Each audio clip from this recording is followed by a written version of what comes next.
نحمده ونصلي على رسوله الكريم اما بعد فاعوذ بالله من الشيطان الرجيم بسم الله الرحمن الرحيم رب اشرح لي صدري ويسر لي امري واحلل عقدة من لساني يفقهوا قولي۔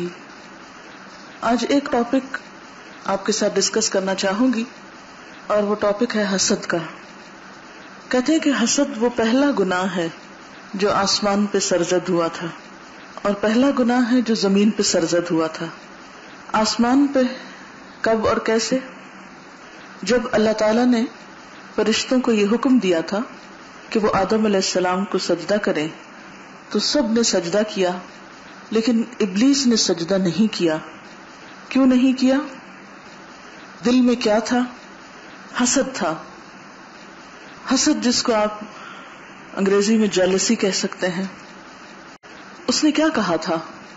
انا خیر منہ، میں اس سے زیادہ اچھا ہوں۔ اور پھر اس کی وجہ بتائی، خلقتنی من نار وخلقتہ من طین، مجھے تو نے آگ سے بنایا اور اس کو مٹی سے بنایا۔ اور جیسے کہ آپ جانتے ہیں کہ زمین پر انسان سے پہلے جنات ہوا کرتے تھے اور ان کے لیے آزادی تھی اور زمین میں ہر طرح کی نعمتیں وہ استعمال کرتے۔ ابلیس بھی جنوں میں سے تھا۔ جب اس کو یہ پتا چلا کہ اب زمین پر ہم سے زیادہ اہمیت کسی اور مخلوق کو دی جا رہی ہے تو یہ بات اس کو بہت سخت ناگوار ہوئی۔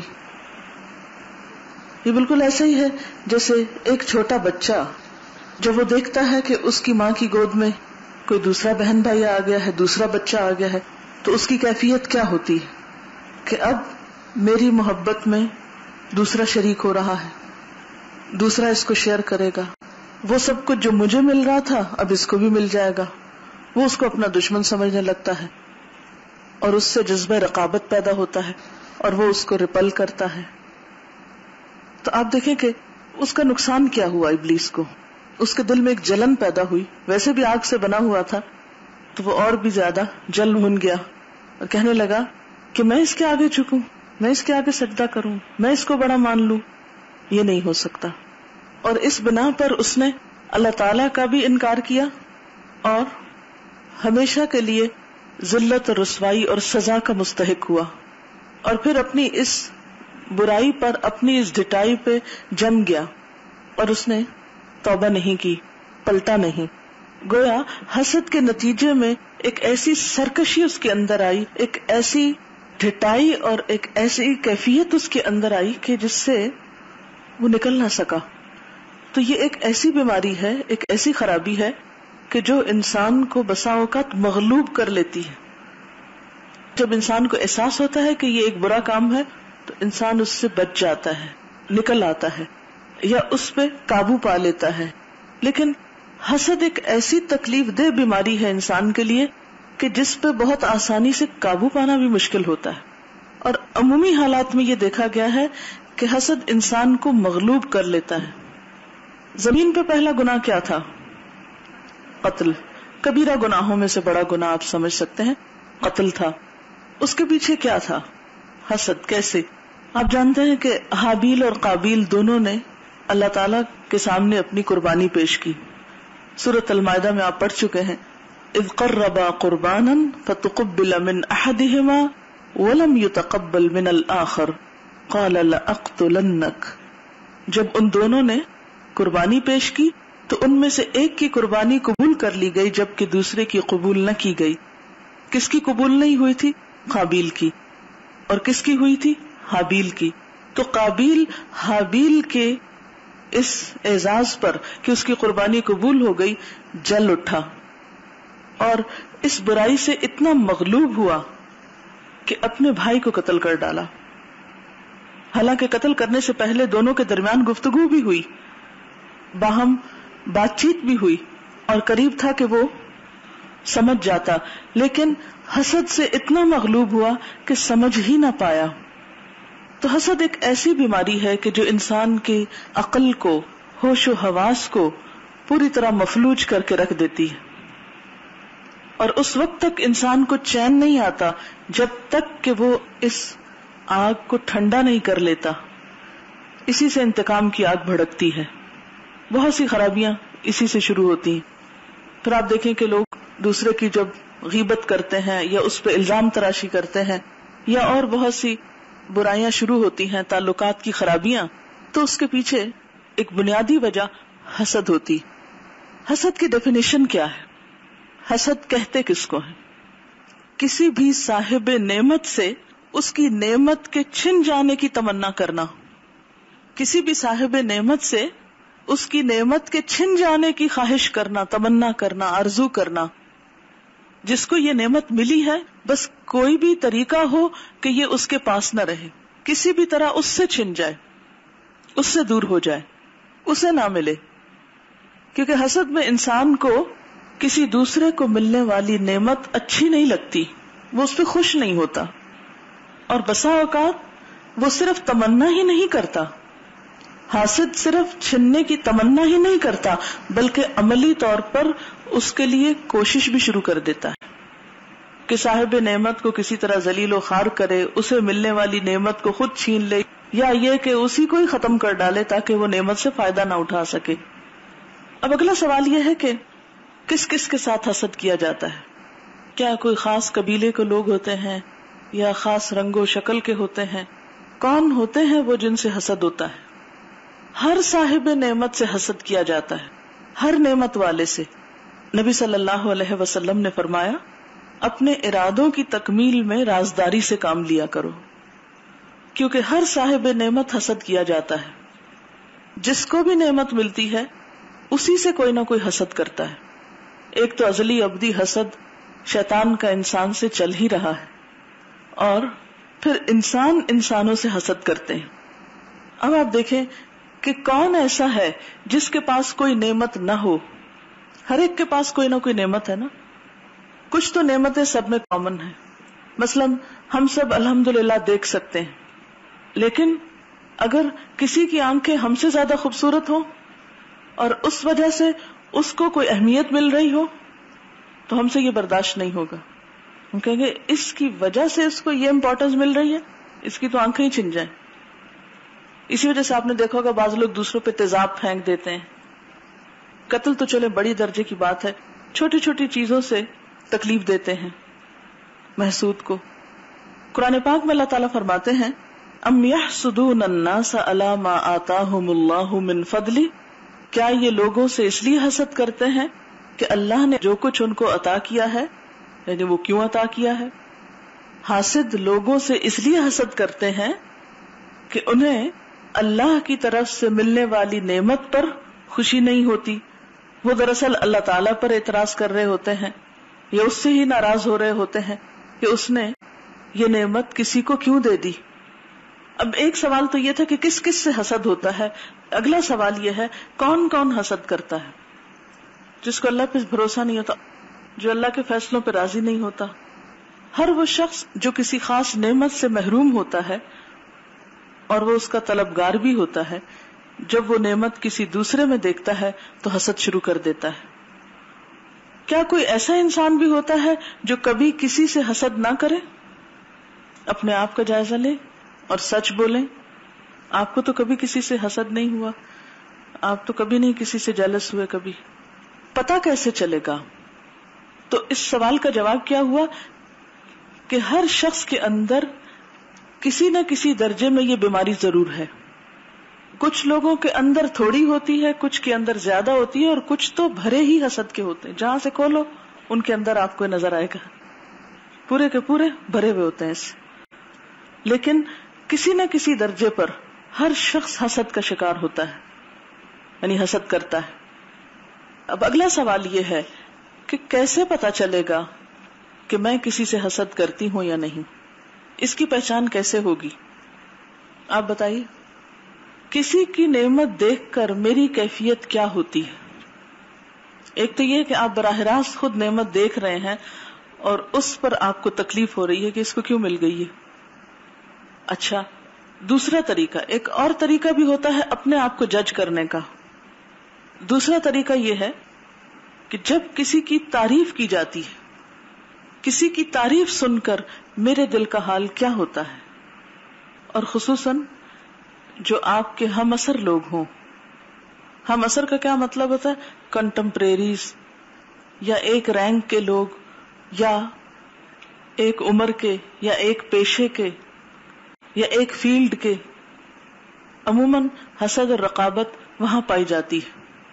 مثلاً آپ ایک کلاس میں ہیں تو اس اعتبار سے آپ کا اسٹیٹس ایک جیسا نہیں کہ آپ اسٹوڈنٹس ہیں، تو آپ کے آپس میں حسد کے ہونے کا امکان بہت پایا جاتا ہے. اسی طرح جو ٹیچرز ہیں ان میں باہم حسد ہو سکتا ہے. یا اسی طرح گھر میں بہن بھائی چونکہ اولاد ہونے کے ناطے برابر کے درجے میں ہوتے ہیں تو ان میں بعض اوقات حسد پایا جاتا ہے.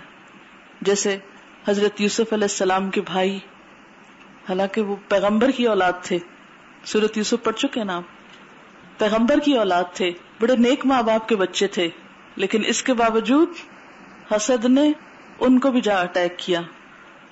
اور حسد کے نتیجے میں کہاں تک پہنچے، بھائی کو قتل کرنے کے منصوبے بنائے، جھوٹ بیچ میں بولا، کنویں میں جا کے پھینک آئے، الزام تراشی کی، کہاں کہاں تک برائیوں نے جنم لیا صرف ایک حسد کی بیماری کی وجہ سے کہ ہمارے باپ کی توجہ ادھر کیوں ہے. اب سوال میرا یہ ہے کہ کیا حسد صرف گناہگار لوگوں میں ہوتا ہے یا نیک لوگوں میں بھی ہوتا ہے جو بظاہر نیک اور شریف نظر آتے ہیں؟ ہر طرح کے لوگوں میں ہوتا ہے. مثلاً یہ ہوتا ہے نا کہ مومن جھوٹ نہیں بولتا، بہت سے لوگ جھوٹ سے پرہیز کریں گے، غیبت نہیں کریں گے، لیکن کسی نہ کسی درجے پہ جا کے حسد کا شکار ضرور ہو جائیں گے. اچھا، جسمانی طور پر کیا علامتیں ہوتی ہیں جب کسی کے اندر حسد آ رہا ہوتا ہے؟ مثلاً کسی کو جب بخار ہوتا ہے تو اس کا درجہ حرارت جسم کا بڑھ جاتا ہے نا. اسی طرح جب کسی کے اندر حسد آتا ہے تو اس کا اظہار کہاں پر ہوتا ہے؟ اس کے چہرے پر ہو جاتا ہے. مثلاً جب کسی کی تعریف ہو رہی ہو تو اس کا جو حاسد ہے اس کے چہرے پہ آپ اثرات دیکھ سکتے ہیں، اس کی مسکراہٹ پھیکی ہوگی. وہ اگر مصنوعی طور پر خوشی کا اظہار بھی کرے گا، مثلاً جب میں یہاں رزلٹ اناؤنس کر رہی تھی نا تو اس وقت جو ایک حقیقی خوشی ہونی چاہیے کسی کو نعمت ملنے پر وہ نہیں نظر آ رہی تھی آنکھوں میں کہ ہائے شکر ہے ہماری ایک بہن کو اتنا اچھا اللہ نے انعام دیا اور اللہ تعالیٰ نے اس کو اتنا موقع عطا کیا ہے اچھا کام کرنے کا. اب یہ ہے کہ یہ اتنی خراب چیز ہے کہ انسان کی اچھی بلی عبادات جو ہیں، اپنے نیکی کے کام جو ہیں، وہ سب تباہ و برباد ہونے لگتے ہیں اگر وہ اپنی اس عادت پہ کنٹرول نہیں کرتا.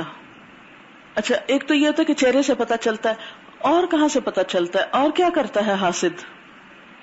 مثلاً ہر جگہ اپنی تعریف کرے گا، اپنے منہ میاں مٹھو بنے گا، اپنی بات منوانے کی کوشش کرے گا، اپنا مقام جتانے کی کوشش کرے گا، اور جب اس کا جو رائیول ہے یا اس کا جو مقابل ہے اس کا کوئی نام آئے گا تو یا چہرے پہ ناگواری لائے گا یا اس کی بد تعریفی کرے گا یا ہاں ٹھیک ہے، یعنی اس کے بڑے سے بڑے کام پر اس کا کمنٹ جو ہوگا یا اس کا جو ایکسپریشن ہوگا وہ بہت خراب قسم کا ہوگا. اور پھر خود کو بھی بلا وجہ اس کے ساتھ کمپیئر کرتا رہتا ہے اور دوسروں کو بھی دعوت دیتا ہے کہ وہ کمپیئر کرنا شروع کر دیں. اور کیسے پتہ چلتا ہے؟ یعنی اپنا جائزہ لیں، حاسد کو پہچانے. چلو ایک چھوٹا سا ٹاپک آپ لگا لیں، حاسد کو پہچانے. خود کو پہچاننے کا طریقہ، آپ کے مد مقابل کی تعریف کے وقت آپ کا حال کیا ہوتا ہے. دوسرے کا حسد کیسے پہچانیں گے؟ اس کے چہرے سے، اس کی گفتگو سے. اچھا، اسی طرح حسد کی وجہ کیا ہوتی ہے؟ دل کی تنگی، عداوت، ذاتی بڑائی کا خیال، یعنی خود کو بڑا دیکھنے اور دوسروں کو چھوٹا دیکھنے کا شوق کہ سب مجھ سے چھوٹے نظر آئیں، میں سب سے آگے نکل جاؤں، سب میرے پیچھے رہ جائیں. ایک تو ہیلدی کمپٹیشن ہوتا ہے، ہر انسان کو اللہ نے موقع دیا ہے کہ وہ دوڑ لگائے، لیکن دوڑ لگاتے ہوئے اس بات کا شوق ہونا کہ باقی لوگ دوڑ میں پیچھے رہ جائیں. یعنی آپ دوڑیں جتنا دوڑتے ہیں، کوئی پابندی نہیں، لیکن دوسروں کو دوڑنے نہ دینا یا دوسروں کا دوڑنا آپ کو برا لگنا، یہ چیز ناپسندیدہ ہے. پھر اسی طرح جاہ پرستی. جاہ پرستی کیا ہوتا ہے؟ جاہ پرستی ہوتا ہے جیسے کسی عہدے یا کسی مقام کی خواہش. مثلا جب لوگ الیکشن لڑتے ہیں تو کس قدر جیلسیز نظر آتی ہے، چھوٹے لیول پر یا بڑے لیول پر. پھر اگر ان میں سے ایک سلیکٹ ہو جائے تو دوسری پارٹی کیا کرتی؟ اس کو گریٹ نہیں کرتی. اصل میں حسد دل کی بیماری ہے، دل کی خرابی ہے. حاسد ایک مریض انسان ہے. ہر بیماری کا کوئی نقصان ہوتا ہے. اس بیماری کا کیا نقصان ہے؟ اس کا سب سے بڑا نقصان خود انسان کی اپنی ہی ذات کو ہوتا ہے. جس سے آپ حسد کر رہے ہیں اس کو تو شاید پتہ بھی نہ ہو، اور آپ اپنے دل میں جل رہے ہیں، کڑ رہے ہیں، غمزدہ ہیں. تو جس سے آپ نے حسد کیا اس کو تو خبر بھی نہ ہوئی، اور آپ نے اپنا کباڑا کر لیا، اپنے آپ کو نقصان دیا. اور کیا ہوتا ہے؟ بہت سی برائیاں اس سے جنم لیتی ہیں. مثلاً اس سے بد اخلاقی جنم لیتی ہے. انسان غیبت پر اتر آتا ہے، الزام تراشی پہ اتر آتا ہے، دوسرے انسان کو عزت احترام نہیں دے سکتا. اگر دیکھا جائے تو قتل تک نوبت آتی ہے. بہت سے کبیرہ گناہوں کی بنیاد یہی بنتا ہے. پھر آپ دیکھیں کہ ابلیس کو کیا نقصان ہوا، وراندہ درگاہ ہو گیا. بنی اسرائیل کو حضور صلی اللہ علیہ وسلم سے بہت حسد تھا کہ یہ دوسری قوم میں کیوں آ گئے ہیں، یہ آنر ہمارے بنی اسرائیل کی قوم کو کیوں نہیں ملا. تو اس بنا پہ وہ بہت جلتے کوڑتے تھے آپ سے، اور آپ پر ایمان نہیں لائے. نقصان کیا ہوا ان کا؟ حق سے محروم ہو گئے، حق کو نہ پہچان سکے، خیر کو نہ پہچان سکے. تو بعض اوقات انسان جب حسد کرتا ہے تو اس کی وجہ سے وہ خیر کو نہیں پہچان پاتا، خیر سے محروم ہو جاتا ہے.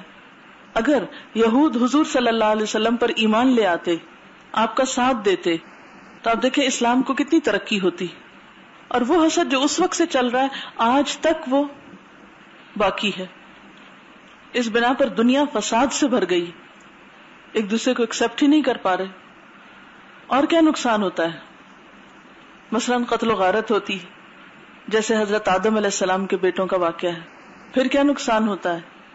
خونی رشتوں کی بے حرمتی ہوتی، جیسے حضرت یوسف علیہ السلام کے ساتھ ہوئی. پھر ایک اور بہت بڑا نقصان یہ ہوتا ہے کہ نیکیاں برباد ہو جاتی. انسان کی محنت مشقت سے کمائی ہوئی نیکیاں ختم ہو کر رہ جاتی ہیں. جیسے کہ نبی صلی اللہ علیہ وسلم نے فرمایا، ایاکم والحسد فإن الحسد یأکل الحسنات کما تأکل النار الحطب. خبردار تم حسد سے بچو، کیونکہ حسد نیکیوں کو اس طرح کھا جاتی ہے جس طرح آگ سوکھی لکڑی کو کھا جاتی. پہلے بھی میں نے کہا نا کہ اپنا آپ جلاتے ہیں ہم، اور اپنا آپ جلانے کے ساتھ ساتھ اپنی نیکیاں بھی جلا دیتے ہیں. آپ سوچیں قیامت کے دن آپ حشر کے میدان میں کھڑے ہیں، آپ کے پاس نیک اعمال ہیں لیکن ان کو آگ لگی ہوئی ہے اور فائدہ دینے کی بجائے وہ جل رہے ہیں. کتنا بڑا نقصان ہے، کتنا شدید ترین نقصان ہے.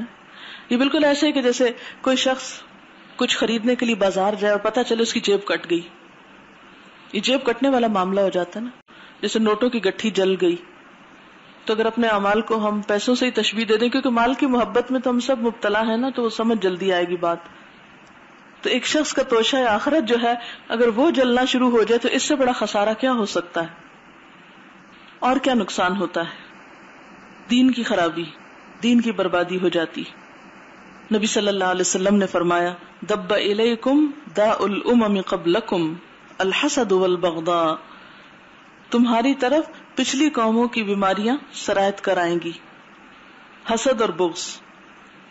ہی الحالقہ، جو مونڈ دینے والی ہیں. مونڈ دینا ہوتا ہے شیو کر دینا، بالکل صفایا کر دیں گی. اما انی لا اقول تحلق الشعر ولكن تحلق الدین. میں یہ نہیں کہتا کہ یہ بالوں کو مونڈ دینے والی ہے، بلکہ یہ دین کی صفائی کر دینے والی. تو جن لوگوں کے اندر حسد پایا جاتا ہے ان کا اعمال نامہ تو برباد ہوتا ہی ہے، دنیا میں بھی ان کے دین کا صفایا ہو جاتا ہے، اور ان کی وجہ سے دوسروں کے دین کو بھی نقصان پہنچتا ہے. مثلاً یعنی نہ خود اچھا کام کرتے ہیں اور نہ کسی کو کرنے دیتے ہیں. مثلاً صاحب نعمت سے حسد کیا جاتا ہے نا. اب آپ دیکھتے ہیں کہ ایک شخص بہت نیک ہے، بہت اچھا اخلاق ہے اس کا، بہت اچھی نماز پڑھتا ہے، بہت فیئر ہے، سب لوگ اس کی تعریف کرنے لگ جاتے ہیں. آپ کو اچھی نہیں لگتی اس کی تعریف. آپ کیا کرتے ہیں؟ کوئی ایسی کہانی گھڑتے ہیں جس سے وہ شخص بدنام ہو کے رہ جائے. اور یہ کس کی وجہ سے ہو رہا ہے؟ حسد کی وجہ سے. اب نقصان کیا ہوگا، نتیجہ کیا نکلے گا جب اس شخص کی برائی ہوگی جو ایک اچھی نماز پڑھنے والا ہے، اچھا اخلاق رکھنے والا ہے، لوگ اس سے بدگمان ہوں گے تو بدگمان ہو کر کیا کہیں گے؟ دیکھے ہیں ہم نے بہت نمازی، دیکھے ہیں بڑے بڑے اخلاق والے، وہ ایسے اور ایسے ہوتے ہیں. اب دوسرے لوگ یہ نہیں دیکھیں گے کہ بات سچ ہے یا جھوٹ، وہ تحقیق تھوڑی کریں گے، وہ نماز کو برا بلا کہنے لگیں گے. ایسے ہی ہوتا ہے نا، نماز کو برا بلا کہیں گے، دین کو برا بلا کہیں گے، تو دین کی صفائی ہونے لگ گئی نا. جب اس کی وجہ سے کچھ لوگ نماز ہی نہیں پڑھیں گے تو دین وائپ آؤٹ ہو گیا. تو پچھلی قوموں میں دین کی خرابی اسی وجہ سے ہوئی تھی کہ ان لوگوں کے اندر حسد کی بیماری آ گئی تھی. آپ کو پتا ہے کہ ابلیس کس قدر عبادت گزار تھا، لیکن جب اس نے حسد کیا تو اس کی ساری عبادتیں اور اللہ کا تقرب اور فرشتوں کی دوستی اور وہ سب کچھ برباد ہو کے رہ گیا. کسی چیز کا بھی اس کو اجر اور صلہ نہ ملا. اصل میں حاسد ہوپلیس اینڈ ہیلپ لیس ہوتا ہے. شیخ سعدی فرماتے ہیں، میں مدرسہ نظامیہ میں پڑھتا تھا تو ایک شاگرد مجھ سے حسد کرتا تھا. میں نے استاد سے شکایت کی کہ جب بھی میں حدیث بیان کرتا ہوں تو فلاں میرا ساتھی مجھ سے حسد کرتا ہے. یعنی وہ گرمبل کرنے لگتا ہوگا یا اس پہ ہنستا ہوگا یا دوسروں کو کہتا ہوگا دیکھو پھر بولنے لگا. جیسے عام طور پر ہوتا ہے نا کہ ایک طالب علم اگر برائٹ ہو تو دوسرے سارے اس کے پیچھے کی کرنے لگتے ہیں، اس کو بیوقوف ثابت کرنے لگتے ہیں، اس کو احمق کہتے ہیں، اس کی لیگ پولنگ کرتے ہیں. تمہیں کیا، تم ہر وقت اپنے آپ کو بڑی چیز سمجھتی ہو، ہر چیز میں تم ہر ڈسکشن میں پارٹیسپیٹ کرتی ہو، ہر چیز میں آگے آگے. تو وہ کہتا ہاں واقعی مجھے پیچھے ہی رہنا چاہیے. کیونکہ انسان جب کام کرتا ہے تو اس کا دل چاہتا ہے اسے کوئی انکریج کرے. جب 10 لوگ ڈسکریج کرنے والے ہو تو ایک اچھا بھلا کام کرنے والا شخص اپنا ہاتھ روک لیتا ہے، اب میں نہیں کروں گا، مجھ سے نہیں لوگوں کی باتیں سنی جاتی. اب وہ خیر کا کام رک گیا، آپ کی اچھی بلی صلاحیت کو زنگ لگ گیا.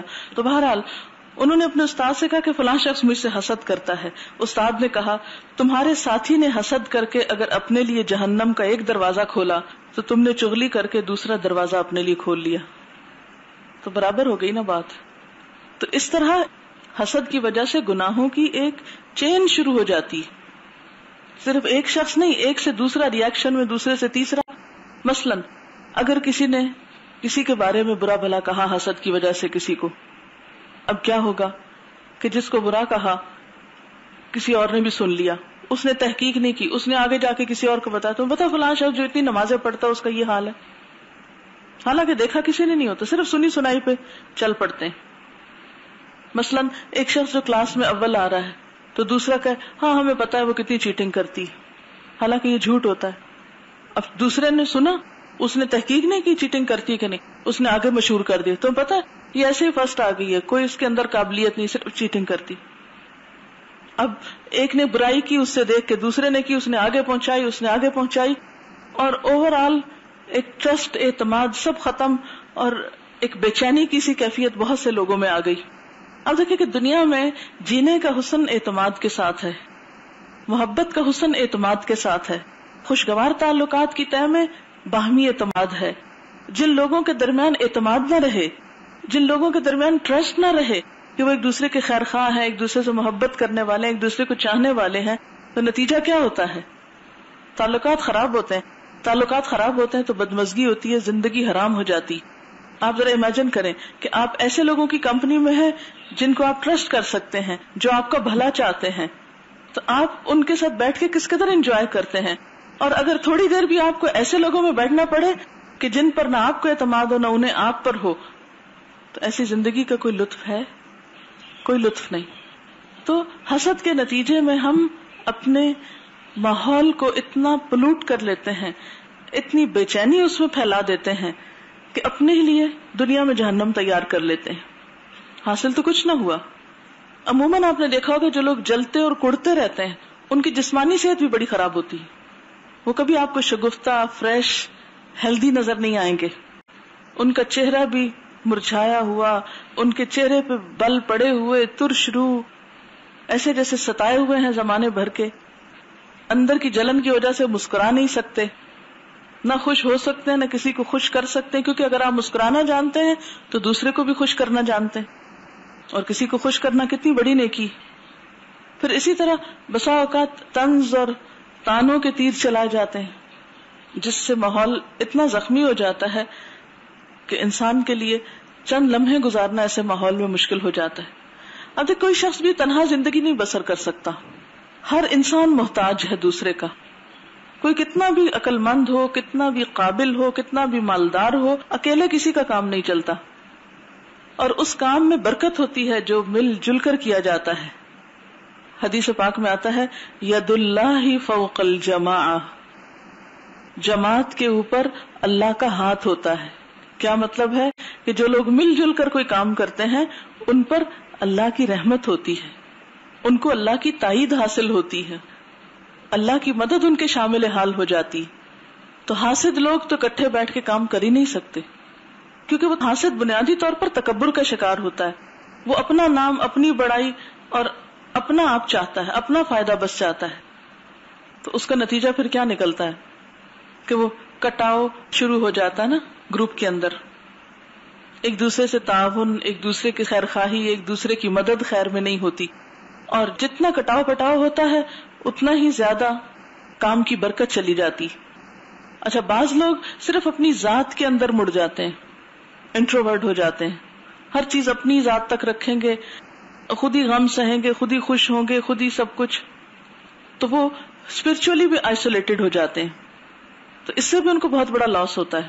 کیوں کہا تھا ایک صحابی نے تعالوا نؤمن بربنا ساعہ, آؤ تھوڑی دیر کے لیے اپنے رب پر ایمان لے آئیں.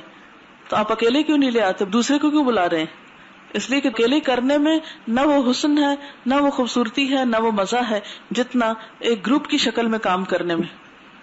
چھوٹا کام ہو یا بڑا, مثلاً اگر آپ کھانا ہی پکا رہے ہیں تو اگر مل جل کر آپ کام کر لیں, مثلاً مل جل کے سبزی بنا رہے ہیں, مل جل کر آپ چیزیں کر رہے تو وہی کام اتنا آسان ہو جائے گا کہ آپ کو پتہ ہی نہیں چلے گا.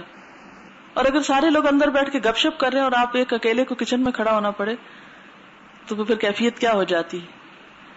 اسی طرح بہت سے اور کاموں میں آپ دیکھیں, اکیلے میں کوئی کام کرنا, اس میں یہ سب لطف ختم ہو کر رہ جاتے ہیں. اسلام نے کیوں کہا دن میں مردوں کے لیے 5 وقت نماز با جماعت, کٹھے پڑھو نماز. عید میں نماز کٹھے پڑھو, اجتماعیت ہے, اپنے اپنے گھر میں اکیلے مت بیٹھے رہو, ملو جلو. حج اکٹھی عبادت, روزے میں ایک اجتماعیت کی روح. ورنہ تو کہہ دیتے اللہ تعالیٰ بھائی مہینے کے روزے رکھنے, چاہو تو کٹھے رکھو, چاہو تو مہینے میں تھوڑے تھوڑے کر کے کر لو, جب جس کا دل چاہے اس کو ثواب دے دوں گا. کیوں کہا ایک ہی مہینے میں بیک وقت سب رکھو, ایک ٹائم پہ ابتدا, ایک ٹائم پہ انتہا. حدیث میں آتا لا حسد الا فی اثنتین, نہیں حسد کی اجازت مگر 2 لوگوں میں. رجل آتاہ اللہ المال, ایسا شخص جس کو اللہ نے مال دیا ہو پھر وہ اس کو حق کے راستوں میں خرچ کرتا ہو. اسی طرح وہ شخص جس کو اللہ نے علم دیا ہو پھر وہ اس پر عمل کرتا ہو اور اسے دوسروں کو سکھاتا ہو. تو ایسا شخص بھی قابل رشک ہے. تو اردو میں اس کے لیے لفظ رشک استعمال ہوتا ہے. ہمارے دین نے ہمیں حسد سے بچنے کے لیے کیا تعلیم دی ہے؟ تو اس میں آپ صلی اللہ علیہ وسلم نے فرمایا ایاکم والظن فإن الظن اکذب الحدیث ولا تحسسوا ولا تجسسوا ولا تنافسوا ولا تحاسدوا ولا تباغضوا ولا تدابروا وكونوا عباد اللہ اخوانا. تم بہت زیادہ گمان کرنے سے پرہیز کرو کیونکہ گمان سب سے جھوٹی بات ہے. فإن الظن اکذب الحدیث ولا تحسسوا, نہ ٹو لگاؤ, ولا تجسسوا, نہ تجسس کرو, ولا تنافسوا, اور نہ مقابلے بازی کرو, ولا تحاسدوا, اور نہ تم حسد کرو یعنی ایک دوسرے سے, ولا تباغضوا, نہ ایک دوسرے سے بغض رکھو, ولا تدابروا, اور نہ ایک دوسرے سے پیٹھ پھیرو, وکونوا عباد اللہ اخوانا, اور اللہ کے بندو بھائی بھائی بن جاؤ یعنی آپس میں بھائیوں کی طرح رہو, دوستی رکھو, ایک دوسرے کے خیر خواہ بنو, تعلق رکھو. میری امت کے لوگ اس وقت تک بھلائی پر رہیں گے جب تک ایک دوسرے سے حسد نہ کریں گے. حسد کی اصل میں روح کیا ہے؟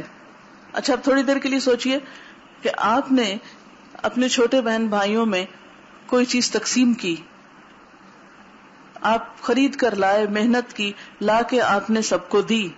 کیا ہونا چاہیے تھا؟ وہ کیا کریں آپ کے ساتھ؟ شکر گزار ہوں کہ بہت شکریہ آپ نے ہم پر احسان کیا, فلاں چیز آپ ہم کو لا کر دے رہے ہیں. لیکن عموماً کیا ہوتا ہے کہ لوگ اس پر شکوہ شروع کر دیتے ہیں, ناراضگی کا اظہار کرتے ہیں, آپ نے اس کو تو زیادہ دی اور مجھے کم دی, ایک بہت بڑی خیر سے محروم ہو گئے. پھر ایک اور نقصان یہ ہے کہ حاسد کی بخشش نہیں ہوتی. حسد کی وجہ سے بعض اوقات قطع رحمی ہو جاتی. قطع رحمی کیا ہوتا ہے؟ رشتہ داریاں کٹ جاتی ہیں. عام طور پر آپ نے دیکھا ہوگا کہ کزنز کے بیچ میں کتنی رقابت چلتی ہے بعض اوقات، بزنس کے معاملے میں، ایجوکیشن کے معاملے میں. جب مختلف بھائیوں کی شادیاں ہوتی ہیں، ان کی بیویاں آتی ہیں، تو وہ آپس میں بھی بعض اوقات لڑائی جھگڑا شروع ہو جاتا ہے. بعض اوقات بچوں کے اوپر مقابلے ہو رہے ہوتے ہیں. اگر ایک کا بیٹا ہو گیا اور دوسرے کی بیٹی ہو گئی ہے تو اس کو جینے نہیں دیں گے. نتیجہ کیا ہوتا ہے؟ وہ ایک دوسرے سے کٹ آف کر لیتے ہیں، تعلق ہی ختم کر لیتے ہیں. نہ دیکھو، نہ ملو، نہ کسی کی نعمت کا خیال آئے اور نہ جلو. اچھا، ایک میں نے پیچھے وجہ بتائی تھی نا کہ دین کی خرابی ہو جاتی ہے حسد کی وجہ سے، تو اس میں ایک اور حدیث بھی لکھ لیجئے کہ نبی صلی اللہ علیہ وسلم نے فرمایا، 2 بھوکے بھیڑیے بکریوں کو اتنا نقصان نہیں دیتے جس قدر مال کی ہرس اور حسد مسلمانوں کے دین کو برباد کرنے والا ہے. یعنی بھوکے بھیڑیے اگر کہیں گھس جائیں تو اتنا بھیڑوں کو نقصان نہیں دیں گے جتنا نقصان حاسد دین کو پہنچاتا ہے. اب سوال یہ پیدا ہوتا ہے کہ حسد سے کیسے بچا جائے؟ آپ کیسے بچیں حسد سے؟ اگر اندر وہ ایک تھرمامیٹر لگا لیا، پتا چلا کہ جی مجھے فلاں کی تعریف اچھی نہیں لگی، کسی کے بارے میں فلاں نے خیرخواہی کے الفاظ استعمال کی تو مجھے بہت تکلیف ہوئی کہ کیوں اس کو کیوں اچھا کہا، اس کی کوئی تعریف کی. تو اس کے لیے ایک دعا سکھائی گئی ہے قرآن پاک میں، وہ پڑھنی چاہیے. اے ہمارے رب ہمیں بخش دے اور ہمارے ان بھائیوں کو بخش دے جو ایمان میں ہم سے سبقت لے گئے، یعنی جن کو خیر پہلے مل گئی، جو ہم سے نیکیوں میں آگے نکل گئے، ایمان میں آگے نکل گئے، یا جو ہم سے پہلے ایمان لے آئے. اور ہمارے دل میں ایمان والوں کے لیے کوئی غل کینہ کپٹ نہ رکھ، بے شک تو رؤوف الرحیم ہے، شفقت کرنے والا مہربان ہے. اسی طرح نبی صلی اللہ علیہ وسلم نے فرمایا، اے میرے بیٹے، حضرت انس سے فرمایا، اگر تم سے ہو سکے کہ صبح و شام اس حالت میں گزارو کہ تمہارے دل میں کسی کی طرف سے کینہ نہ ہو تو ایسا ہی کرو. یعنی اگر صبح کے وقت ہوا ہے تو شام سے پہلے نکالنے کی کوشش کرے. آپ دیکھیں کہ اگر آپ کے کمرے میں چھپکلی آ جائے تو اس کو آپ چھوڑتے ہیں، رہنے دیتے ہیں؟ بھی اس نے بھی تو کہیں رہنا ہے، یہ بھی رہے میں بھی رہتی ہوں. کیا کرتے ہیں آپ؟ نکال کے سوتے ہیں. اور اگر سانپ آ جائے تو شاید سانپ اتنا نقصان نہ دے جتنا حسد دین کو نقصان دے جاتا ہے. بدگمانی، کینہ، بغض، نفرت، اناد. پھر یہ کہ انسان سوچے کہ اس حسد کو ترک کرنے سے مجھ کو جنت کی نعمتیں ملیں گی، کیونکہ اہل جنت کی صفت یہ ہے کہ ان کے دل حسد سے پاک ہوں گے. پھر اسی طرح یہ ہے کہ حسد کو رشک میں بدل لیں. اس میں آپ کو ذرا آسانی ہو جائے گی. یعنی کسی کی نعمت دیکھ کے آپ کو تکلیف تو ہوگی، یہ تو قدرتی بات ہے، برداشت نہیں ہوگا. جب پرائرٹی آخرت ہو جاتی ہے تو پھر نہیں اتنا بادر کرتی یہ چیزیں. یعنی اپنی ترجیح دین کو بنا لیں، اپنی آخرت کو بنا لیں. جب آپ کو پتا ہو یہ دنیا کی نعمتیں تو سب ختم ہو جانی. اگر آج کسی کے پاس مال زیادہ ہے تو وہ بھی چلا جائے گا، اگر کسی کا علم ہے تو وہ بھی ختم ہو جائے گا، حسن ہے تو وہ بھی بڑھاپے میں سب واپس چلا جائے گا. دنیا کی نعمتیں تو ختم ہی ہو جائیں گی، لیکن آخرت میں ملنے والی نعمتیں باقی رہیں گی. اس لیے اگر آخرت ترجیح ہو جائے تو حسد میں کمی آ جاتی ہے، ختم ہونے لگتا ہے آہستہ آہستہ، پرواہ نہیں کرتا انسان. لیکن اس کے باوجود اگر انسان ہونے کے ناطے اور شیطان دشمن ہمارے ساتھ ہے، کہیں نہ کہیں ہم کو ستائے تو اس حسد کو رشک میں بدل لیں. یہ نہ سوچے یا اللہ اس سے چھن جائے، یہ سوچنے لگے کہ اللہ مجھے بھی دے، تو پھر معاملہ آسان ہو جائے گا. اب آخری سوال میرا یہ ہے کہ حاسد کے شر سے کیسے بچا جائے. اب آپ تو نہیں کر رہے، اپنے آپ کو تو سنبھال لیا آپ نے، دوسروں کو کیسے سنبھالیں؟ آپ نہیں کر رہے، دوسرے جو کر رہے ہیں اب کیا کریں؟ صبح شام کی دعائیں جس میں خاص طور پر معوذتین ہے، ومن شر حاسد اذا حسد، اور اپنے معاملات میں رازداری سے کام لیں. پھر یہ کہ صبر سے کام لیں. جیسے عربی کا ایک شعر ہے کہ اصبر علی کید الحسود فان صبرک قاتلہ، حاسد کے مکر و فریب پہ صبر کرو، تمہارا صبر اس کو قتل کر کے رہے گا. یعنی تمہارا صبر خود بدلہ لے لے گا. پریشان نہ ہو. اللہ تعالیٰ اہل کتاب کے حسد کے جواب میں حضور صلی اللہ علیہ وسلم کو کیا فرماتے تھے؟ وَاعْفُوا وَاصْفَحُوا حَتَّى يَأْتِيَ اللَّهُ بِأَمْرِهِ، معاف کر دو، درگزر کر دو، حتیٰ کہ اللہ اپنا فیصلہ لے آئے. اور پھر حدیث آپ کو سنا دیتی ہوں جو بہت حد تک انسان کو حسد سے بچنے میں مدد دیتی. حضرت عبداللہ بن عمر فرماتے ہیں کہ پوچھا گیا، اے اللہ کے رسول صلی اللہ علیہ وسلم سب سے بہتر کون ہے؟ فرمایا، ہر مخموم القلب اور سچی زبان والا. لوگوں نے کہا، سچی زبان والے کو تو ہم جانتے ہیں، یہ مخموم القلب کون ہے؟ آپ نے فرمایا پرہیزگار، صاف ستھرا، جس میں نہ گناہ ہو، نہ ظلم، نہ کینہ اور نہ حسد۔ حضرت ابو ذر رضی اللہ تعالیٰ عنہ فرماتے ہیں کہ نبی صلی اللہ علیہ وسلم نے فرمایا وہ شخص فلاح کو پہنچ گیا جس نے اپنے دل کو ایمان کے لیے خالص کر لیا اور اپنے دل کو صاف کر لیا اور اس کی زبان سچی ہے اور نفس کو مطمئن بنا لیا اور اپنی طبیعت کو حسن خلق کے سانچے میں ڈھال لیا۔ اور پھر روایات میں آتا ہے کہ حضرت موسیٰ علیہ السلام نے ایک شخص کو عرش الہی کے سائے میں دیکھا تو اس کے مرتبے کو دیکھ کے ان کے دل میں رشک پیدا ہوا کہ مجھے بھی یہ مرتبہ ملتا تو اچھا تھا۔ انہوں نے اللہ تعالیٰ سے اس کا نام پوچھا۔ اللہ تعالیٰ نے فرمایا نام سے کیا کام، اس کے کام بتائے دیتا ہوں جس کی وجہ سے وہ عرش کے سائے تلے ہے۔ یہ شخص 3 کام کیا کرتا تھا۔ ایک یہ کہ لوگوں پر اللہ کے انعام دیکھ کر حسد نہیں کرتا تھا، دوسرا یہ کہ ماں باپ کا نافرمان نہ تھا، اور تیسرا یہ کہ لوگوں کی چغلی ایک سے دوسرے کو نہیں کرتا تھا۔ اور پھر ایک شخص کے بارے میں آپ صلی اللہ علیہ وسلم نے 3 دن تک فرمایا کہ جس نے اہل جنت کو دیکھنا ہے تو اس کو دیکھ لے۔ جب 3 دن صحابہ نے دیکھا کہ ایک ہی شخص ہے کہ جس کے بارے میں آپ یہ بات فرما رہے ہیں، حضرت عبداللہ بن عمر کو بہت شوق ہوا کہ میں دیکھوں یہ کام کیا کرتا ہے۔ 3 دن اس کے گھر رہنے کی انہوں نے اجازت مانگی، وہ شخص مان گیا۔ دیکھا تو وہ ایک عام انسان تھا، کوئی غیر معمولی عمل نہیں تھا اس کا۔ حضرت عبداللہ بن عمر نے 3 دن کے بعد پوچھا کہ بھائی آپ کے بارے میں حضور صلی اللہ علیہ وسلم نے 3 دن جنتی ہونے کی بشارت دی ہے، آخر آپ وہ کون سا کام کرتے ہیں کہ جس کی وجہ سے آپ کو جنت میں جگہ ملے گی، جبکہ میں دیکھتا ہوں کہ آپ کی زندگی میں کوئی ایسا خاص کام تو نہیں ہے۔ تو انہوں نے کہا کہ میں کسی مسلمان سے کینہ نہیں رکھتا اور نہ کسی کی بھلائی پر جو اللہ نے اسے دے رکھی ہے حسد کرتا ہوں۔ تو عبداللہ بن عمر کہتے ہیں کہ میں نے اس سے کہا یہی وہ چیز ہے جس نے اس درجے پہ پہنچا دیا ہے۔ ہمارا حال یہ ہے کہ ہم ظاہری لباس کو بہت توجہ دیتے ہیں۔ مسلمان بننے کی پہچان ہم حجاب سمجھتے ہیں کہ کوئی شخص کوٹ سکارف پہن لے تو وہ بہت اچھے درجے کا مسلمان ہو گیا۔ آپ کو معلوم ہے سورۃ الاعراف میں اللہ تعالیٰ کیا فرماتے ہیں، یا بنی آدم قد انزلنا علیکم لباسا یواری سوآتکم وریشا ولباس التقوی ذالک خیر۔ ظاہر کا لباس تو ہے ہی، لیکن وہ لباس التقوی ذالک خیر، اور تقوی کا لباس، اور تقوی کہاں ہوتا ہے؟ اندر۔ یعنی جیسے باہر کی چیزوں کو ہم چھپاتے ہیں، لباس جسم کے عیب چھپاتا ہے، زیب و زینت دیتا ہے انسان کو، اسی طرح لباس تقوی دل کا لباس ہے کہ دل کے اندر جو عیب ہے، حسد ہے، بغض ہے، کینہ ہے، نفرت ہے، عداوت ہے، بدگمانی ہے، ان کو بھی ڈھانپا جائے، ان کو بھی ختم کیا جائے اندر سے۔ جیسے ظاہری داغ دھبے دھو دھو کے مٹاتے ہیں تو دل کے داغ دھبے بھی دھو دھو کے مٹائے جائیں۔ صرف لوگوں سے سامنے ہی اچھے نہ ہوں، پیچھے بھی ان کے لیے اچھے ہوں۔ صرف ظاہر میں خیرخواہی نہ کریں، حقیقت میں بھی ان کی خیرخواہی کریں۔ لکھتی میرا آنکھوں دیکھا واقعہ ہے لیبیا میں۔ ہم باہر تھے، ایک فیملی 2 بھائی اکٹھے رہتے تھے۔ ایک بھائی کو گورنمنٹ نے اچھا خوبصورت گھر اور پے بھی ڈالرز میں دی۔ اس کے بھائی کو رات دن فکر کرنے سے بلڈ کینسر ہو گیا اور بہت جلد دنیا سے چلا گیا۔ اگر وہ AC لگاتا تو کہتا یہ مجھے سوٹ نہیں کرتا، ہر چیز میں ایب نکالتا اور اسے کہتا کہ میرے لیے بھی آپ کا کچھ کر دو، میری بھی بیوی بچے ایسے گھر میں رہیں۔ بس یہی دوڑ ہے آج کے انسانوں کی، تیری دیوار سے اونچی میری دیوار بنے۔ ہو گئے لوگ اپاہج یہی کہتے کہتے، ابھی چلتے ہیں ذرا راہ تو ہموار بنے۔ اور پھر کسی نے لکھا ہے کہ پہلے دل میں حسد آتا ہے، پھر بدگمانی جنم لیتی ہے، پھر حاسد ڈائریکٹ تو نہیں کہتا کہ میں حسد کا شکار ہوں، مگر وہ دوسروں کے دل میں بھی بدگمانی پیدا کرتا ہے۔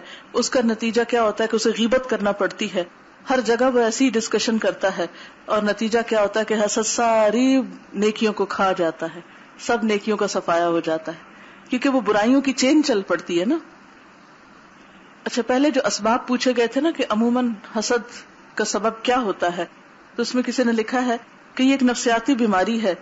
عموماً احساس کمتری کا شکار لوگ حاسد ہوتے ہیں۔ جن کو اپنی صلاحیتوں پر کچھ اعتماد ہوتا ہے وہ عام طور پر کم حسد کا شکار ہوتے ہیں بنسبت ان کے جو احساس کمتری کا شکار ہوتے ہیں یا اپنی کسی کوتاہی کو سمجھ رہے ہوتے ہیں کہ ہم کوتاہ ہیں۔ اچھا، ایک اور بات یہ بچنے کی کبھی میں نے بات کی تھی نا کہ کس طرح اپنے اندر سے حسد کو دور کرے، تو اس میں یہ کہ جس سے آپ کو حسد ہو رہا اس کی خوب تعریف شروع کر دیں، اپنی کوئی پسندیدہ چیز اس پہ خرچ کریں۔ ایک تو اس کا رویہ آپ کے ساتھ اچھا ہو جائے گا، جب وہ آپ کو امپورٹنس دے گا تو آپ کا حسد بھی کم ہو جائے گا. اور دوسرا یہ ہے کہ آپ کے اندر بھی صدقہ کرنے سے اور دعا کرنے سے اس جلن کی کمی ہو جائے گی. یعنی جس سے آپ حسد کر رہے ہیں اس کو امپورٹنس دینا شروع کریں. کیا حسد انسان کی نیچر میں یا شیطان کی طرف سے ہے؟ بات یہ ہے کہ ہمارے اندر اللہ نے خیر اور شر دونوں رکھی ہوئی ہیں. جب ہم خیر کے ماحول میں ہوتے ہیں تو وہ خیر کا جو اندر حصہ ہے نا وہ ریفلیکٹ کرنے لگتا ہے، اور جب برے ماحول میں ہوتے ہیں تو وہی تصویر اندر نظر آنے لگتی ہے. تو جیسے ماحول میں آپ ہوں گے وہی چیز اندر آپ کے کلک کرنے لگے گی، وہی نشو نما پانے لگے گی. ایک حاسد جو ہوتا ہے وہ غیر حقیقی دنیا میں رہ رہا ہوتا ہے. وہ اپنے تخیلات کا ایک گڑھا بناتا ہے اور جس سے وہ حسد کر رہا ہوتا ہے اس کو اس میں گرانے کی کوشش کر رہا ہوتا ہے، اور ہر دم اس انتظار میں ہوتا ہے کہ دوسرے کے نقصان کی خبر کب ملے. حسد کی ایک پہچان یہ بھی ہے، پہچان کی بات ہوئی تھی نا کہ محسود یعنی جس سے حسد کیا جا رہا ہو اس کا نقصان بہت اچھا لگتا ہے، اس کے نقصان پر خوشی ہوتی، اس کے نقصان کی تمنا ہوتی. یہ کہہ رہی ہیں کہ اللہ تعالیٰ نے شوہر اور بیوی کے درمیان محبت رکھی اور پھر دونوں کا دائرہ کار الگ الگ کر دیا تاکہ ایک فیلڈ میں دونوں نہ رہیں اور ان میں جیلسیز کم ہوں. یہ آپ نے صحیح کہا. میں ایک ایسے کپل کو جانتی ہوں کہ جو دونوں پہلے کلاس فیلوز تھے، دونوں کو بعد میں بینک میں جاب ملی، شادی بھی ہو گئی. اب اتفاق یہ کہ لڑکی بہت ذہین تھی اور اس کی جاب لڑکے کے مقابلے میں اچھی تھی، وہ زیادہ ارن کر رہی تھی، اور محض اس بنا پر کہ شوہر جو ہے اس کو اللہ نے ایک درجہ دے رکھا ہے تو اس نے پہلے تو چھوٹی چھوٹی چیزوں میں اس کے روڑے اٹکانے شروع کیے. گھر کے کام میں شیئر نہیں کرنا، بچوں کی ذمہ داری میں شیئر نہیں کرنا.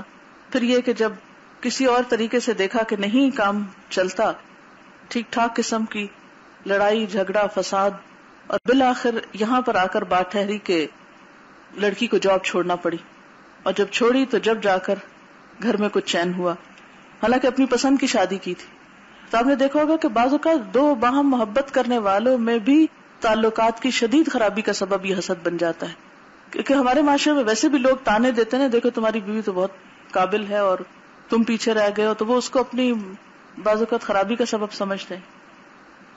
حسد کا ایک علاج یہ ہے کہ جس سے آپ کو حسد ہو اس سے خوب اچھی طرح سلام کرے اور مصافحہ ضرور کرے، ہاتھ ملائیں.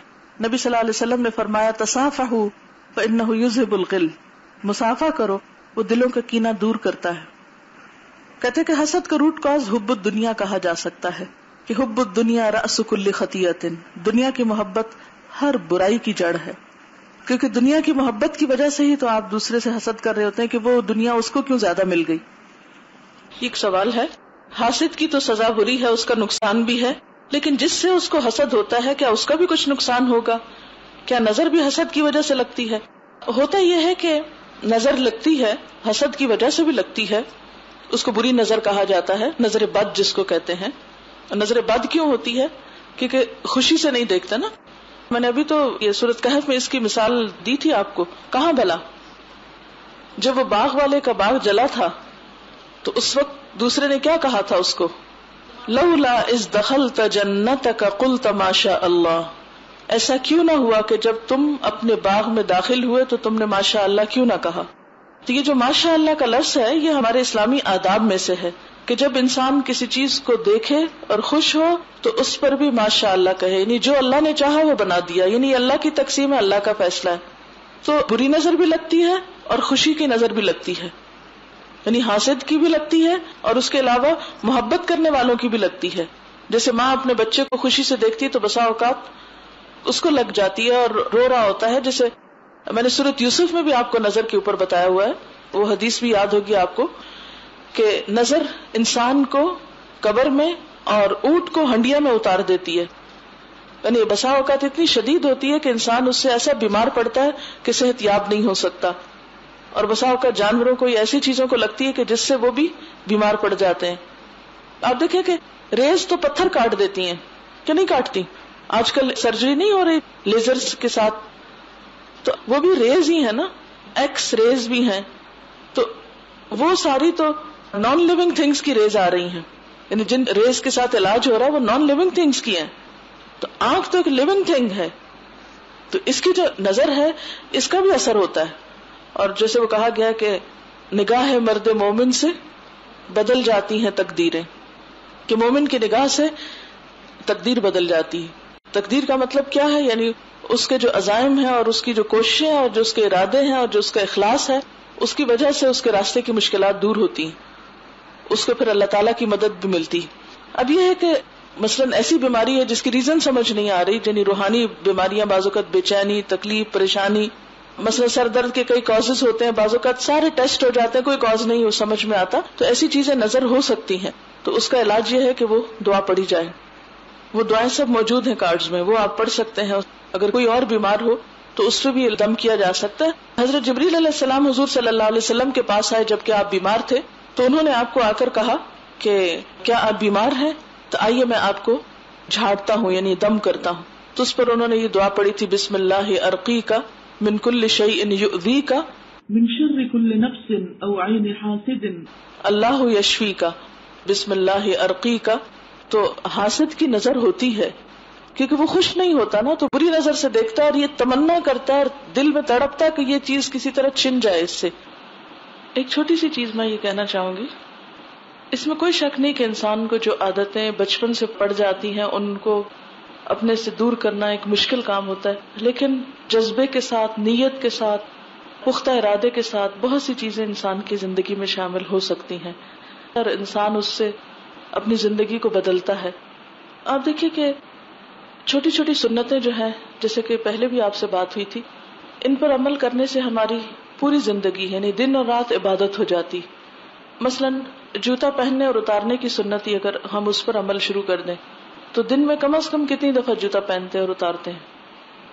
کم از کم 5 دفعہ نماز کے لیے تو آپ کو پہننا اور اتارنا ہی پڑتا ہے. اچھا، پھر بستر پہ جاتے ہوئے سوتے وقت آپ کو پہننا اتارنا پڑتا ہے. پھر اسی طرح کلاس میں 2 دفعہ، تو 1 دفعہ صبح آ کے، پھر بریک کے بعد، پھر اور بھی بہت سے مواقع ہو سکتے ہیں. یہاں سے گھر جا کر شاید آپ چینج کرتے ہو. اب آپ دیکھیں کہ یہ ایسا کام ہے کہ جس سے آپ کو چھٹکارا نہیں، آپ کو کرنا ہی کرنا ہے. کرنے کے 2 طریقے ہیں. ایک طریقہ یہ کہ سنت کے مطابق کر لیں، اور ایک یہ ہے کہ اس کے بغیر کر لیں. تو ان دونوں میں فرق کیا ہوگا؟ کوئی فرق ہے یا نہیں ہے؟ اجر کا فرق ہے نا. اب آپ دیکھیں، اسی طرح کھانا کھانا ہے. کوئی بھی شخص کھانا کھائے بغیر رہ نہیں سکتا. آپ کھانا کھاتے وقت کم از کم کتنے بائٹ لیتے ہیں؟ 5، 10، 15، ہے نا. پانی پیتے وقت بھی 3 سانس لیتے ہیں. اب اگر آپ کھا رہے ہیں اور دائیں ہاتھ سے کھانے کے بجائے بائیں ہاتھ سے کھا رہے ہیں، کھانا تو ہے آپ کو، دائیں ہاتھ سے کھانے سے ثواب ہوگا، اور شاید اس میں کوئی فائدہ بھی ہوتا ہو انسان کے سارے سسٹم کے ساتھ، اس کی کوئی کوارڈینیشن ایسی ہوتی ہو، ہم نہیں جانتے. وہ کل ڈسکور ہو گیا تو پھر ہمارا ایمان بڑھے گا، ابھی تو نہیں ہے. اب کھانا ہے تو بائیں ہاتھ سے بھی ہم کھا رہے ہیں. ایک ہی وقت میں 2 لوگ کھا رہے ہیں، ایک دائیں سے کھا رہا ہے، ایک بائیں سے کھا رہا ہے. ایک اپنے آپ کو نیکی سے بھی مالا مال کر رہا ہے، اپنا فائدہ کر رہا ہے، اور ایک اپنے آپ کو صرف نیکی سے محروم نہیں کر رہا، سنت کی خلاف ورزی پہ اس پہ چارج بھی ہو رہا ہے. کیونکہ یہ ان سنتوں میں سے ہے کہ جس پر آپ صلی اللہ علیہ وسلم نے سختی کی ہے. کچھ ایسی چیزیں ہیں کہ جو ہمیں چوائس دیتی کہ ہم کریں یا نہ کریں تو کوئی بات نہیں، پسندیدہ ہے، افضل ہے، کر لیا جائے. لیکن کچھ سنتیں ایسی ہیں کہ جن پہ عمل نہ کرنے پہ آپ نے ناراضگی کا اظہار کیا ہے، اور انہی میں سے ایک سنت کھانا کھانا ہے. ایک شخص آپ کی موجودگی میں بائیں ہاتھ سے کھا رہا تھا، آپ نے اسے کہا دائیں سے کھاؤ، اس نے کہا میں نہیں کھا سکتا. آپ نے فرمایا کبھی نہ کھا سکو، اور مرتے دم تک اس کا دائیں ہاتھ منہ تک نہیں جا سکا تھا. کیونکہ یہ ہماری شناخت ہے، آئیڈینٹی ہے، پہچان ہے کہ ہم مسلمان ہیں. ہمارے ماتھے پہ تو نہیں لکھا ہوا کہ ہم مسلمان ہیں. ہمارا کھانا پینا، چلنا پھرنا، اٹھنا بیٹھنا یہ ہمیں بتائے گا. اگر کسی کو بھی پتا چلے کہ ایک لڑکی جس نے قرآن پاک کے 16 پارے پڑھ رکھے ہیں وہ بائیں ہاتھ سے کھاتی ہے، آپ کو دیکھ کر کتنے لوگ دین کی طرف آئیں گے، یا آپ لوگوں کو دین سے بھگانے کا ذریعہ بنیں گے. کیونکہ آج میری اپنی آنکھوں نے دیکھا ہے نا، اور میں اس قدر تکلیف میں ہوں کہ میں بتا نہیں سکتی کہ اگر نصف سے زیادہ قرآن پاک پڑھ لیا جائے اور ہمارے صرف کھانے کی عادت نہ بدلے، ہم اتنی قربانی نہ کر سکیں کہ لقمہ بائیں ہاتھ سے دائیں میں لے آئیں، کیا برکت ہوگی ہماری زندگی میں. وہ مسلسل نافرمانی سے جو رزق ہم کھا رہے ہوتے ہیں وہی ہمارے اندر کا حصہ بنتا ہے، وہی ہمارے دلوں کو سخت کرتا ہے، اسی سے ہماری عبادت میں کوئی خشوع نہیں آتا، اسی سے ہمیں اللہ کی محبت اور رحمت نہیں ملتی. کیا پایا ہم نے زندگی میں، کیا کمایا. اسی طرح کسی کا جوتا چوری ہو رہا ہے، کسی کا کچھ اٹھ رہا ہے، مجھے اس بات کی بھی سمجھ نہیں آتی کہ کس کو کیا کہا جائے. آپ کو پتا ہے اسلام میں چوری کرنے کی سزا ہاتھ کاٹنا ہے، اور ہاتھ کاٹنے کا عمل آپ کو پتا ہے کیسے ہوتا ہے؟ جب چاپ کرتے ہیں تو اس کے بعد ابلتے ہوئے تیل میں اس کو ڈپ کرتے ہیں، تب جا کے اس کی رگیں آگے سے جلتی. تھوڑی دیر کے لیے بھی اگر ابلتے ہوئے تیل کا آپ کے اوپر قطرہ پڑ جائے، کتنی دیر تک تڑپتے ہیں آپ. اور یہ اللہ نے سزا دنیا میں رکھی ہے. اگر دنیا کی کوئی عدالت آپ کو سزا نہیں دے سکتی، کوئی آپ کو نہیں پکڑ سکتی، تو کیا آپ سمجھتے ہیں کہ اللہ کے ہاں نہیں پکڑ ہوگی؟ ایسے چھوڑ دیا جائے گا، پوچھا نہ جائے گا، حقدار وہاں ہم سے حق لینے کھڑے نہ ہوں گے؟ کیوں یہ کہا گیا کہ قیامت کے دن ایک شخص ڈھیروں نیکیاں لے کر آئے گا، لیکن اس کے ساتھ ساتھ کچھ لوگ ہوں گے، کسی کو اس نے مارا ہوگا، کسی کا حق مارا ہوگا، کسی کو گالی دی ہوگی، کسی کو برا بھلا کہا ہوگا، کسی کی غیبت کی ہوگی، کسی کو تانا دیا ہوگا. پھر لوگ آ جائیں گے اپنا اپنا حق لینے، اور وہ بالکل کلاش ہو جائے گا، کچھ نہیں رہے گا اس کے پاس، اس کے اعمال کا صفایا ہو جائے گا. اور ابھی بھی لوگ کھڑے ہوں گے جس کا اس نے حق مارا ہوگا، کیونکہ بندوں کا حق جب تک بندے معاف نہ کریں اللہ تعالیٰ معاف نہیں کرتے. اور پھر دوسروں کی برائیاں اس کے نامہ اعمال میں ڈالی جائیں گی، ان کے حصے کی سزا بھی یہ بھگتے گا. کیا ہم بھول گئے ساری باتوں کو؟ جو لوگ قرآن نہ پڑھیں انہیں تو شاید نہ پتا ہو اس بات کا. یہ نہیں کہ ان کی پکڑ نہیں ہوگی، آپ قرآن میں پڑھ چکے ہیں کہ ان کو بھی پوچھا جائے گا. ان السمع والبصر والفؤاد کل اولئک کان عنہ مسئولا. اللہ نے یہ آنکھیں، کان، دل اس لیے نہیں دیے کہ صرف دنیا ہی دیکھتے رہو ان سے. اس نے خود کو پہچاننے کے لیے یہ سب کچھ دیا ہمیں، اور پوچھا جائے گا. تو اس دن ہم کیا جواب دیں گے؟ کیا آخر یہ چھوٹی سی حقیر سی دنیا اس قابل ہے کہ ہم اس کی محبت میں اور اس کو حاصل کرنے میں اپنی آخرت تباہ برباد کر کے رکھ لیں؟ کیا یہ چھوٹی چھوٹی چرائی ہوئی چیزیں، کسی کے سلیپر، کسی کی گھڑی، کتاب، کاپی، یہ ہمیں قیامت کے دن کتنے بڑے خسارے سے دوچار کر سکتے؟ کتنے دن لے کے چلیں گے ان سب چیزوں کو؟ ایک جوتا کتنے دن چلے گا کسی کا؟ اور شروع میں بھی کہا گیا تھا اگر آپ کا اپنا نہیں ملتا تو کسی کا مت پہنے، ننگے پاؤں چلے جائیں، کسی کا جوتا نہیں پہنے، کیونکہ اگر آپ کا کسی نے پہن لیا، آپ نے کسی اور کا پہن لیا، کسی نے آپ کا پہنا، آپ نے کسی کا پہنا، نتیجہ کیا نکلے گا؟ جیسا پہلے نے جرم کیا ایسا ہی آپ نے بھی کر لیا. وہ ایک چین چل پڑی نا، اور بہت سے لوگ اس سے متاثر ہو گئے. اور ویسے بھی حق نہیں ہمیں کہ کسی کی اجازت کے بغیر، کسی کی مرضی کے بغیر اس کی چیز استعمال کی جائے. یعنی چور ڈاکو سے کم نہیں ہوتا وہ انسان جو کسی کی بغیر اجازت اس کی چیز اٹھائے، خواہ اس کے سامنے ہی اٹھا رہا ہو. ڈکیتی کس کو کہتے ہیں؟ جو سامنے کی جاتی. اب ایک شخص شرافت سے نہ بولے، بغیر اجازت آپ کو کوئی حق نہیں کہ کسی کا پین اٹھائیں، یا کسی کی کتاب اٹھا کے پڑھنا شروع کر دیں، یا کسی کی ڈائری کھولیں، یا کسی کی اور کوئی چیز اس طرح کی اٹھائیں. یا آپ کو جلدی جانا ہے، واش روم میں جوتا نہیں مل رہا تو آپ کسی کا پہن کے چلے جائیں اور گیلا کر کے واپس لے آئیں. اس کا تو کوئی حق نہیں ہے آپ کو. اس میں بھی آپ کی نیکیوں کا خسارہ ہو رہا ہے، اس میں بھی آپ لوز کر رہے ہیں. یہ چھوٹی چھوٹی بہیویئر کی باتیں ہماری زندگی میں جن کی کمی رہ جاتی ہے، جس کی وجہ سے ہم دین کو الٹا بدنام کرتے ہیں. اپنا تو نقصان کرتے ہی ہیں، دوسروں کا بھی راستہ روک دیتے ہیں. اور جو لوگ گیسٹ آتے ہیں ان کے ساتھ جب یہ ہوتا ہے تو انتہائی تکلیف دہ ہوتا ہے نا. چلے آپ لوگ تو پتا ہے کہ پڑھ رہے ہیں اور جو بھی ہو رہا ہے، لیکن جب کوئی گیسٹ آتا ہے اور اس کا جوتا اٹھ جاتا ہے یا اس کی کوئی چیز اٹھ جاتی ہے تو کس قدر ادارے کی بدنامی کا سبب ہے کہ یہ قرآن پڑھا جا رہا ہے یہاں پر. آپ نے اب تک جتنی بھی چوریاں کی ہیں، جتنی بھی بغیر اجازت کسی کی چیزیں اٹھائی ہیں، جا کے آج تیل ابال کے ایک ایک قطرہ ٹپکائیں اپنے ہاتھ کے اوپر. پھر مجھے بتائیں کہ آپ قیامت کے دن کیسے برداشت کریں گی یہ سب کچھ؟ صرف اتنی دفعہ ڈپ کریں اپنا ہاتھ گرم ابلتے تیل میں. اللہ نے مذاق کے طور پہ کہا چور کا ہاتھ کاٹ دو، اور اگر یہاں کاٹنے والے کوئی نہیں ہے، کوئی پوچھنے والا نہیں ہے آپ کو، تو اس کا مطلب ہے کہ آخرت میں بھی نہیں پوچھو گی. وہ دن کس لیے اللہ نے رکھا ہے؟ تو قیامت کا دن کھیل تماشے کے طور پہ رکھا ہوا اللہ تعالیٰ نے کہ کسی کا بھی حساب کتاب کوئی نہیں ہونا. چور ڈاکو اچھے برے سب کے سب جنت میں ایک بھیڑ بھیج دی جائے گی، جیسے تیسے آؤ تمہارے لیے کھلے ہیں دروازے. آخر ہم نے کیا سوچ رکھا ہے؟ آپ اپنی ساری لیل و نہار دوبارہ نکالیں اور آپ میں سے ہر ایک اپنے طور پر اس کو دوبارہ پڑھے اور اپنے آپ کو چیک کرے کہ وہ ابھی تک کس کس چیز پر عمل نہیں کر سکا. بار بار ریمائنڈر اپنے آپ کو کرانا پڑے گا، تو پھر جا کر یہ چیزیں آپ کی ہیبٹ بنے گی، جب جا کے زندگی عبادت بنے گی، جب جا کے نامہ اعمال میں کچھ وزن پڑے گا. کیا عمل کرنے والے اور نہ کرنے والے برابر ہو سکتے ہیں؟ کبھی بھی برابر نہیں ہو سکتے. آج تو نتیجہ چھپا ہوا، کل جب سامنے آئے گا پھر ہمیں پتہ چلے گا، پھر پچھتائیں گے، پھر تو پلٹنے کا کوئی ٹائم بھی نہ ہوگا. کھڑے ہو کے کھا رہے ہیں، مجھے اتنی حیرت ہوئی یہ دیکھ کر کے کھڑے ہو کر کھا رہے ہیں. آپ مسلمان ہیں اور آپ کھڑے ہو کے کھا رہے ہیں. اگر ہم آپ صلی اللہ علیہ وسلم کے طریقوں پر نہیں تو قیامت کے دن آپ ہمیں کیسے پہچانیں گے؟ کیسے شفاعت کریں گے؟ جو جس سے محبت کرتا ہے اس کا اتباع بھی کرتا ہے. اوکے، سبحانک اللہم و بحمدک، نشہد ان لا الہ الا انت، نستغفرک و نتوب الیک۔ والسلام علیکم و رحمۃ اللہ وبرکاتہ۔